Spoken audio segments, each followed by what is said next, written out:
Oh, hello there, and welcome back to the channel. What channel, you ask yourself? Because that's not Tech Magnet. You know Tech Magnet. Yeah, we're kind of renovating right now, and that dirty and dusty environment is not the right place for every piece of tech. But it's exactly the right place for the piece of tech we are reviewing today. And that's the newest phone from the F150. The Raptor 5G is an ultra-thin rigged smartphone that comes with a 10,000 milliamp battery and has night vision you have never seen before, and also a thermal camera that's one of the best I've seen in a smartphone, with which you can find out that you have very cold nose. Oh, it's cold in here. So let's take a closer look, and as always, a great product journey starts with a box. And that's the box. The Raptor 5G comes in, and I have to say it's surprisingly premium for a rugged phone.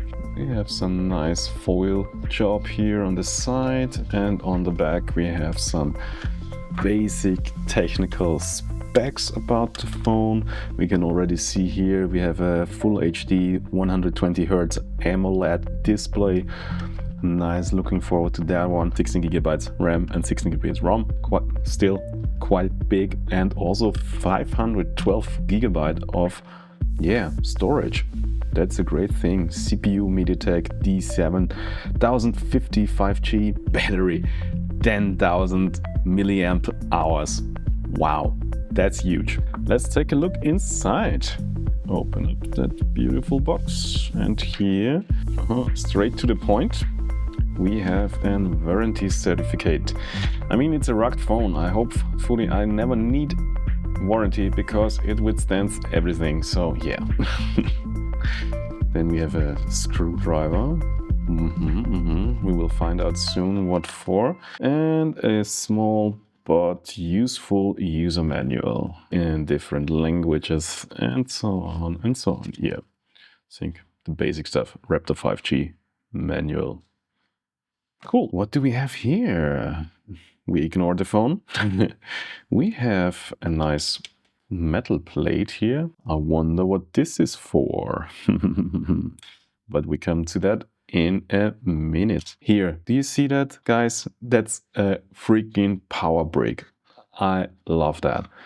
I can't say how much I hate the trend that you spend hundreds of dollars and then you don't have freaking power brick included in your package. Here we have a power brick, and even a fancy one. It's kind of, well, let's unpack that one, because it's a little bit see-through. We already can read here 65 watt. It also has fast charging, so it should be full in no time. Come on. It's cool. It's see-through. Maybe a little light helps to sell that whole effect. It's not... a little bit you can see it. Yeah. Yeah, that's cool. So nice little detail for a phone like that. Oh, on this side you see it better. You see the capacitors and stuff like that on it. Yeah, that's cool. That's cool. Not only a power brick included, but also a cool power brick included. Then we have an USB cable, of course, to charge our little phone or transfer data to our PC. Nothing special, but let's get to it. Come on, let's put it. Oh my god, that's a real brick. The Raptor 5G, and we have a black foil on the display.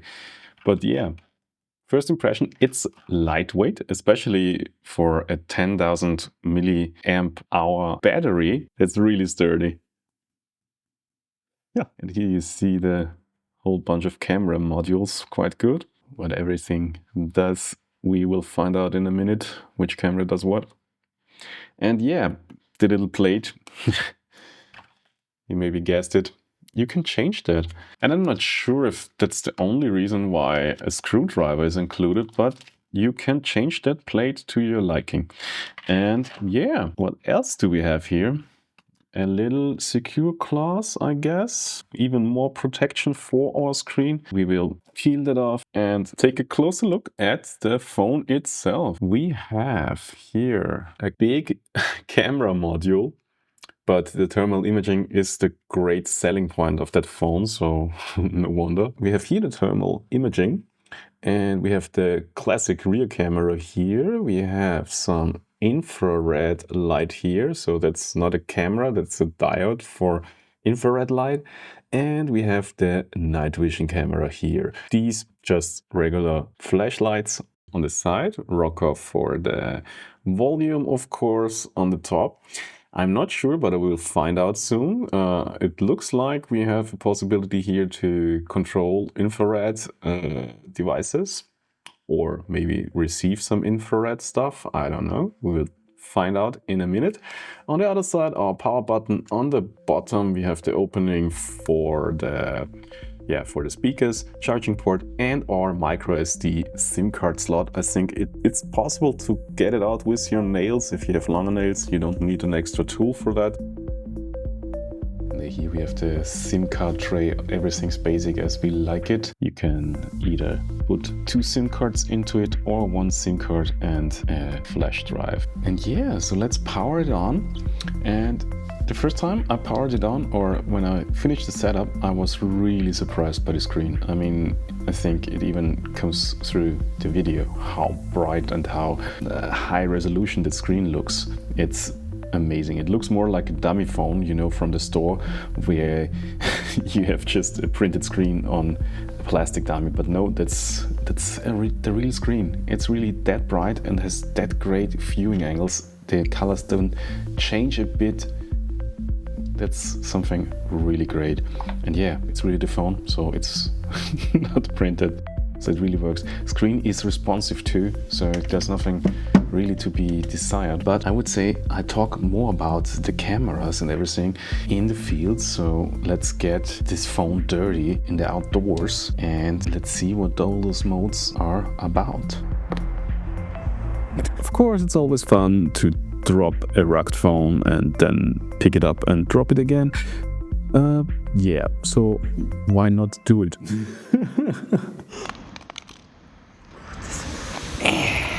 Great. There's nearly no environment where you can't use that phone. I mean, I'm not sure if it will be usable underwater, but it definitely will survive up to 24 hours, up to 6 meters underwater. And even if you have the urge to power wash your phone because of reasons unknown, you can also do this for up to 3 minutes, and even with hot water. So yeah, but it would be false to reduce it to just another rugged phone that is water, dust and drop resistant, because the screen is simply too beautiful and responsive for just another rugged smartphone. And also the cameras produce really good looking pictures in the right light. To be honest, you need the right light. And tip from my side, keep your fingers from the zooms, definitely not worth it. But also the videos don't need to hide either. We have some 4K 30 FPS recordings here, no 60 FPS, but that's fine for me. And I think best is we just show you some 4K video from that device. You can see and also get a feeling how the sound of the sound recording sounds like. But the image quality, I have to admit, is quite fine for a phone like that. I mean, the dynamic range, we have an evening setting here. You can see all the details in the sky, I think. It's at least on my screen on the mobile. It looks quite good. Also, no really fringing going on at the branches, at least again on my screen here. And here come the cars, and I will show you a little downside of the camera in a second. It's the electronic image stabilization. It crops in way too much for me. And of course, there is no optical image stabilization, only electronic, so that's the way to go. But overall, I would say it's quite nice image quality for a phone like that, especially the 4K video. I think you can film some nice stuff with it, and So if you have never used a thermal camera smartphone, you will probably search for your thermal vision in your phone photo app, but there is nothing to find, not even under more. you have your thermal vision, you have night, but that's in regular night mode. And you have this great owl image, which we'll cover later, which is a really cool night vision mode. But we are here for the thermal vision, and you need the own thermal cam app for it. And this app has some tricks up its sleeve. And here we go. If you boot it up for the first time, you start in the quick mode, and yeah, you just have some more options in the pro mode, but we will cover that in detail. So we already see here right now a thermal image, a quite cool one, which is overlaid or just it's combined with a regular camera image. So you can see it's not perfectly aligned. You see some details which come from the normal RGB sensor, and then we have the infrared data, the thermal data from the other sensor, which is combined, and it's just for representation purpose only. So, but you can easily change those settings. So here we have in the Pro mode, we have more, as I said. In quick, we only have 3, but I would recommend always use the Pro mode. I don't know why you should use the quick mode. It's not that overwhelming. So yeah, if you just tap here in the IR section, you see the pure IR image. And we already see here, pretty funny, because that heating you see there is not visible in reality because that's a pipe in the wall. So you see, we could follow our heater and the heating in the wall through the whole flat or whole office we have here. And yeah, you see how great that camera is. If you want to know the temperatures, just tap on the global temperature tab and you see where we have all our temperatures. We see our computer is standing in the corner right there, and with sometimes it comes there 69 degrees. I wonder what's so hot in there. There shouldn't be something that hot. But you also see here our heater has around 60. I think we make close up from the heater. That could be cool. And yeah, so you can also play around with other image modes. We can use the RGB. That's the thing that will be overlaid. And in this other mode we already started in, which is the mix mode, where you have this already. Personally, I find it a little bit strange, but I understand when people need that if they document something for their on a construction site or whatever use case. But for me, it does well with the IR image. Or I personally like more the picture-in-picture mode, where you have you see the high resolution image in the background and you have the thermal image on the left, so you can for example record a video, talk about it, and talk about the heat spreading from the pipe, from the heater, and you have also the high quality image recorded in your video or your photo. So yeah, you take a photo as easy as it is. You're basically always start in a camera mode, as you see down there, and you have to manually switch to the video mode. So you can't just keep on the button to record a video, you always make a picture. But once you're in the video mode, you can start recording right away and make a video as intended, as you want it. And another funny thing here for the patterns, let's go to the IR mode. You can also change the appearance of your infrared interpretation, because this look we see on the screen with all that pink and yellow is not something that is dedicated to the thermal vision. You can just change it so it is easier for you to get the results you're looking for. For example, you can just make black hot, so everything else gets white, and above a certain heat level gets black, and we see the hot stuff here gets black and blacker, and everything else that's cool. As example, our floor here, 15 degrees, really cold floor it is in my hand. You can also see 60 degrees. I hope it's not 60 degrees. Oh my god, I'm boiling hot, or close to boiling. But you get the system. You can also, let's say, switch to our beloved Predator mode. Have you seen the movie Predators? Or Predator? Yeah, that's the thing. I think some people will know what I'm talking about. So, as promised, here we go with the view into my heater. You see many funky colors. That's because we have great temperature differences here, of course.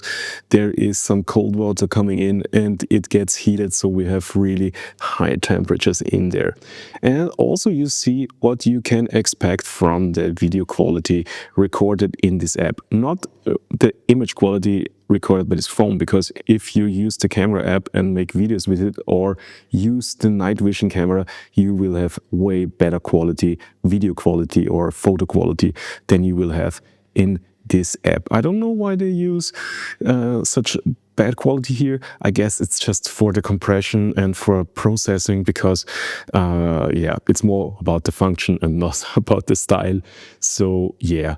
Also a little downside in the app, it is clearly optimized for vertical mode. So if you want to shoot horizontal videos, it won't look that good, because all the orientation of the fonts and everything is made for vertical video. Also, you can't really change, if you record in the picture-in-picture mode, you can't really change the size or orientation of that frame. So it will always take up that much of your frame.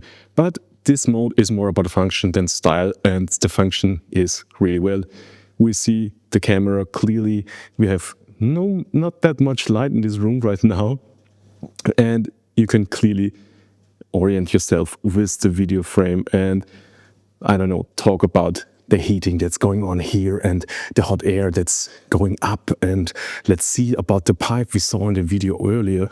You see there's no pipe here, but we can see clearly in the heat map that everything is in the wall behind there.